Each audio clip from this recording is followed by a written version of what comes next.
कहानी है जंगल में रहने वाले एक ठग की दो बेटियों की, जो जंगल से गुजरने वाले मुसाफिरों को छल कपट से लूटकर उनका कत्ल कर देती। पर फिर एक दिन एक ऐसा मुसाफिर आया जिससे उन सबकी जिंदगी बदल गई। एक गुस्सैल राजा ने अपने पुत्र के किसी दोष के कारण उसे देश निकाला दे दिया। राजकुमार ने दुखी मन से अपने गुजारे के लिए 4 लाल और कुछ स्वर्ण भी अपने साथ ले लिए और भरे हृदय से अपने पिता का महल छोड़ दिया। चलते चलते वह जब शहर से कुछ दूर पहुंचा तो उसे एक साधु का आश्रम दिखाई किया। राजकुमार उस साधु को दंडवत प्रणाम करके एक तरफ बैठ गया। जब साधु ने उसकी मायूस शक्ल और देह पर कीमती वस्त्र देखे तो साधु ने उससे पूछा, बच्चा तुम कौन हो और यहां कैसे आए? राजकुमार बोला, महाराज, मैं राजा चंद्रगुप्त का पुत्र महेंद्र गुप्त हूं। मुझे मेरे पिता ने देश निकाला दे दिया है, इसीलिए मैं परदेश जा रहा हूं। रास्ते में आपका आश्रम दिखाई दिया तो मेरे मन में आया कि आपके भी दर्शन करता चलूं। साधु ने महेंद्र गुप्त की बात सुनकर कहा, वत्स, तुम नेक इंसान हो और परदेश जा रहे हो, इसलिए मैं तुम्हें 4 बातें बताता हूं। तुम उन बातों पर अमल करना। परदेश में ये बातें तुम्हारे अवश्य ही काम आएंगी। पहली यह कि परदेश में एक से भले 2 होते हैं। दूसरी यह कि परदेश में दूसरे के हाथ का बना खाना मत खाना। अगर खाना भी पड़े तो पहले किसी जानवर को खिला देना। तीसरी बात यह कि परदेश में किसी दूसरे की बिछाई हुई चारपाई पर मत सोना। अगर सोना भी हो तो पहले बिस्तर को अच्छी तरह झाड़ लेना। चौथी बात यह कि यदि कहीं शत्रुओं के फंदे में फंस जाओ तो जहां तक हो सके नरमी और ज्ञान की बातें सुनाकर अपना उद्देश्य प्राप्त करना। साधु ने कहा, मेरी ये 4 बातें हमेशा याद रखना। साधु की बातें सुन साधु को प्रणाम कर राजकुमार परदेश चल पड़ा। जब चलते चलते बहुत दिन बीत गए तो वह एक जंगल में पहुंचा। वहां उसने देखा कि एक चील एक कछुए के बच्चे को लेकर उड़ी जा रही है। संयोगवश बच्चा उस चील के पंजे से निकलकर गिर गया। महेंद्र गुप्त ने कछुए के तड़पते हुए बच्चे को देखा तो उसे बड़ी दया आई। उसने मन में सोचा कि इस बच्चे को पालना चाहिए। इस बच्चे को पालने से 2 बातें होंगी। पहली तो यह कि इस बच्चे के प्राण बच जाएंगे और दूसरी यह कि साधु द्वारा कही गई पहली बात भी पूरी हो जाएगी कि सफर में एक से भले 2 होते हैं और इससे बातें करते हुए दिन भी आसानी से बीतें। यह सब सोचकर महेंद्र गुप्त ने बच्चे को अपने साथ ले लिया। अब सफर में उसके साथ वह कछुए का बच्चा भी हो लिया। कुछ दिन के सफर के बाद राजकुमार को एक अच्छा सा स्थान दिखाई पड़ा। उस स्थान पर पहुंचकर उसने कुछ खाया पिया और फिर कछुए के बच्चे से बोला, तुम यहां बैठे रहना, मैं जरा थोड़ी देर सो लूं। यह कहकर महेंद्र गुप्त एक पेड़ के नीचे सो गया। उसी पेड़ के ऊपर एक सांप और एक कौवा रहते थे। उन दोनों का यह दस्तूर था कि जब कोई मुसाफिर उस पेड़ के नीचे ठहरता तो सांप उसे डस लेता और कौवा उसकी आंखें निकाल लेता। नाग ने जब सोते हुए मुसाफिर को देखा तो पेड़ के नीचे उतरा और राजकुमार को डस लिया। सांप के डस ही तुरंत राजकुमार के प्राण पखेरु उड़ गए। कुछ देर में जब कछुए की नजर महेंद्र गुप्त पर पड़ी तो वह उसे मरा देखकर बहुत घबराया और महेंद्र गुप्त के ऊपर बैठकर रोने लगा। तभी कौवा भी पेड़ से नीचे उतरा और ज्यों ही उसने महेंद्र गुप्त की आंखें निकालनी चाही, त्यों ही कछुए ने झपट कर कौवे की गर्दन को मुंह से पकड़ लिया। कौवे ने बहुत जोर लगाया मगर कछुए ने उसे नहीं छोड़ा। तब कौवे ने सांप को पुकारा। कौवे की आवाज सुनकर सांप आ गया। उसने बड़े जोर से कछुए की पीठ पर डंक मारा, परंतु कछुए ने अपना मुंह भीतर कर लिया।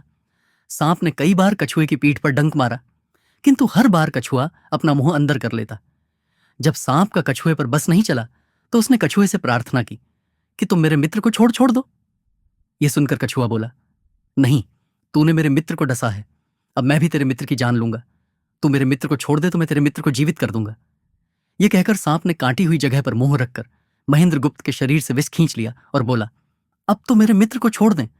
कछुए ने जब राजकुमार को देखा कि उसे थोड़ा होश आ रहा है और उसका जहर उतर रहा है तो उसने कौवे को छोड़ दिया।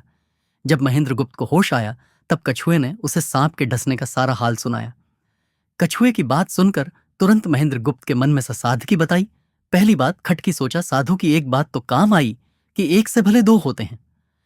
मन ही मन उसने साधु को धन्यवाद दिया और आगे बढ़ चला। चलते चलते कुछ दिनों के बाद जब वे समुद्र के किनारे जा पहुंचे तब कछुए के बच्चे ने कहा, मित्र, मेरा देश आ गया है। यदि तुम कहो तो मैं अपने माता पिता से मिलाऊं।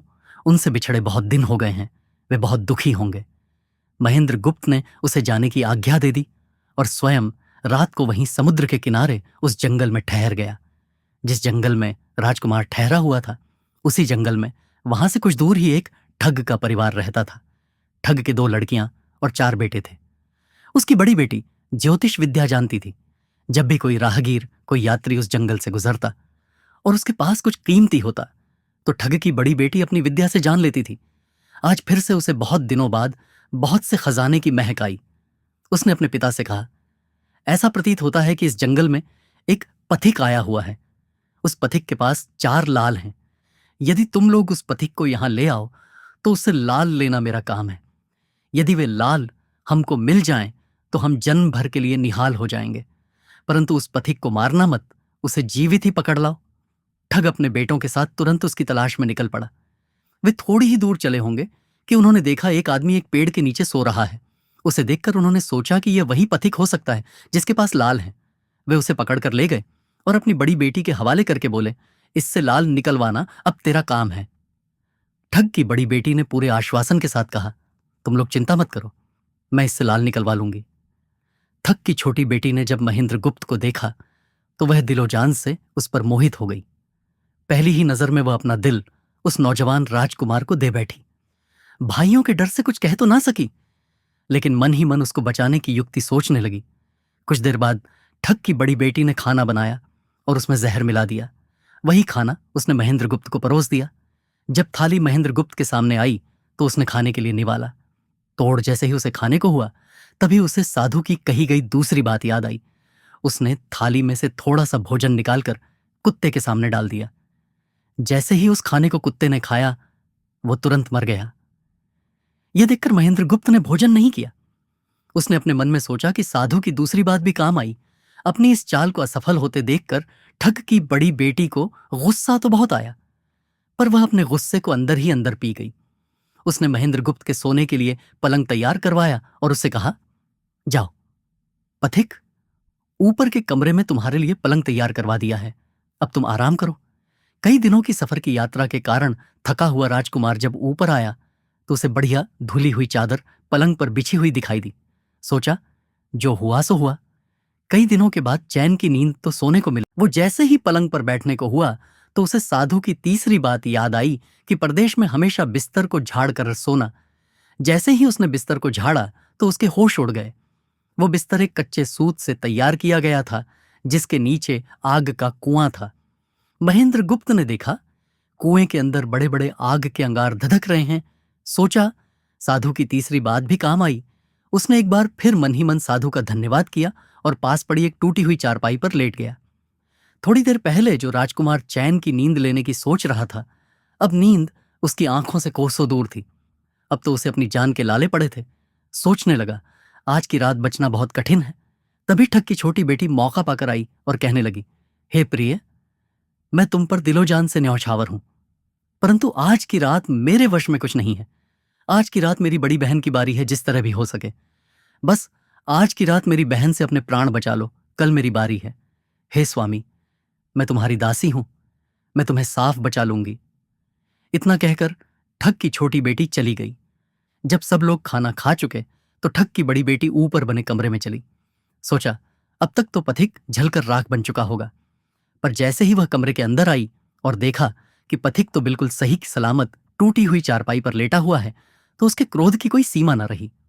तुरंत उसने कटार निकाली और क्रोध से बोली, हे पथिक, या तो अपने चारों लाल मुझे अभी के अभी दे दे, वरना मैं तुझको मार डालूंगी।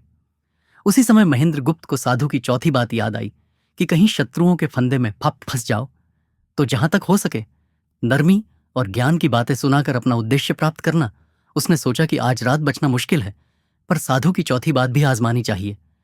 महेंद्र गुप्त ने यह सब सोचकर लड़की से कहा, मेरे पास लाल नहीं है, यदि तू मुझको मारेगी तो वैसे ही पछताएगी, जैसे बंजारा अपने कुत्ते को मारकर पछताया था। लड़की गुस्से में बोली, कौन बंजारा और कौन सा कुत्ता, क्या बक रहे हो तुम? तब राजकुमार बोला, तुम नहीं जानती? तो सुनो लड़की, एक बंजारा था जिसने एक कुत्ता पाल रखा था। वो कुत्ता बहुत समझदार था, जिसे बंजारा अपनी औलाद से भी ज्यादा प्यार करता था। एक समय ऐसा आया कि एक कातक नाम की भयंकर बीमारी के चलते बंजारे का सारा परिवार उस बीमारी की भेंट चढ़ गया और बंजारे की करोड़ों की संपत्ति भी बिक गई। दुखी बंजारा अपने कुत्ते को लेकर आगरा में एक साहूकार के पास जाता है और साहूकार को 10,000 के बदले अपना कुत्ता गिरवी रखने को बोलता है। उस समय 10,000 एक बहुत बड़ी रकम होती थी। पहले तो बनिए ने बंजारे को मना कर दिया, पर फिर कुछ सोचकर उसने बंजारे को 10 लाख रुपये दे दिए। कुछ ही समय बीता था कि एक रात सेठ के घर डाकू घुस गए। बंजारे का कुत्ता सब हरकत देख रहा था। सोचा, भोकू तो परिवार के सब लोग उठ जाएंगे और ये डाकू उनका भी कत्ल कर देंगे। वो चुपचाप बस उनको देखता रहा। जब डाकू सेठ के घर चोरी किए हुए धन को लेकर चल पड़े तो कुत्ता चुपचाप उनके पीछे पीछे हो लिया। सेठ के पास इतना धन था कि डाकू उसे निकाल तो लाए, पर अब उनसे वो लेकर चला भी नहीं जा रहा था। दिन भी निकलने के करीब हो चला था।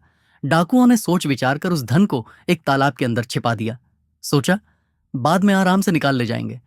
कुत्ता डाकुओं की सब करामात देख चुपचाप वापस घर चला गया। सुबह हुई तो सेठ के घर कोहराम मच गया।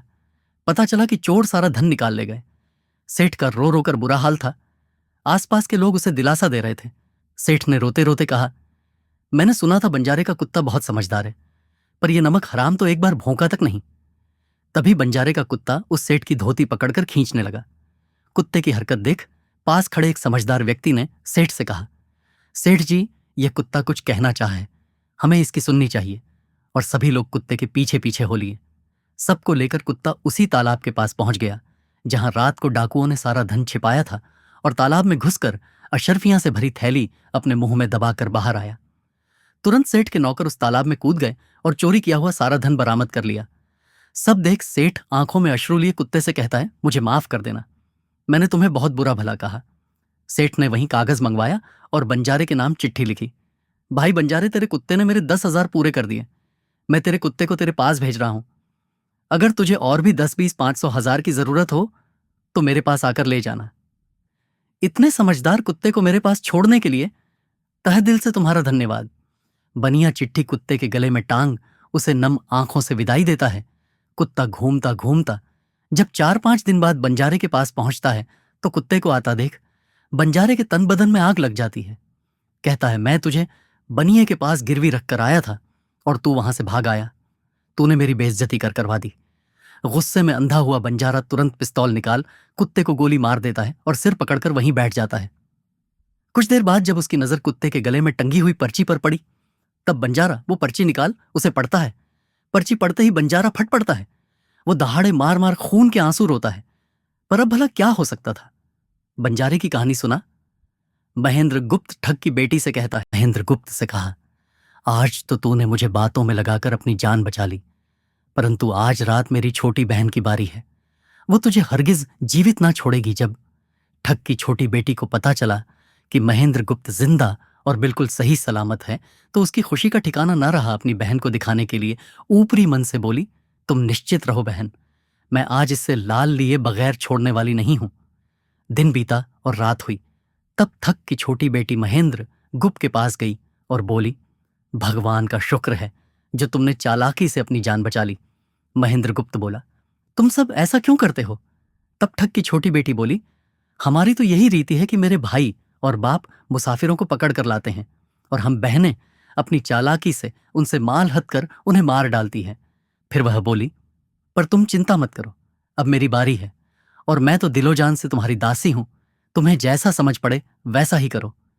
यह सुनकर महेंद्र गुप्त बोला, प्रिय, तुम भी मुझे देखते ही पसंद आ गई थी। दिल करता है कि हर पल तुम्हारे पास ही रहूं। तुम अपनी बड़ी बहन की तरह नहीं हो। तुम एक नेक दिल औरत हो। तुमसे मेरा कुछ भी छिपा हुआ नहीं है।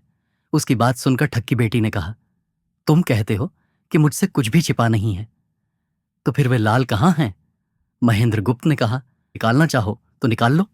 राजकुमार की बात सुन ठग की छोटी बेटी बोली, प्यारे, वो लाल तुम्हें ही मुबारक हो। मैं तो तुम्हारी दासी हूं, तुम्हारे दर्शनों की प्यासी हूं। मुझे तुम्हारे सिवाय और कुछ नहीं चाहिए। यह सुन महेंद्र गुप्त बोला, जो कुछ तुमने कहा है वह तो सब ठीक है, लेकिन यह प्यार और प्रेम की बातें सब धरी रह जाएंगी जब हमारे शरीर में प्राण ही नहीं रहेंगे, क्योंकि जब तुम्हारे बाप और भाइयों को इसका पता लगेगा तो हम दोनों की खैर नहीं। तब ठग की बेटी बोली, तुम चिंता मत करो, मेरे पास इसका भी उपाय है। आज रात को सबके सोने के बाद हम यहां से भाग चलेंगे और कहीं बहुत दूर रहेंगे जहां कभी मेरे भाई और बाप पहुंच ना सके। महेंद्र गुप्त बोला, पर यह सब होगा कैसे? बोली, यहां से निकलने का एक ही उपाय है। मेरे पिता के पास 2 ठनियावे से एक तो दिन भर में 60 कोस चलती है और दूसरी दिन भर में 100 कोस चलती है। तुम उनमें से बड़ी वाली को खोल लाना, तब तक मैं हम दोनों के लिए कुछ धन बांध कर रख लूंगी।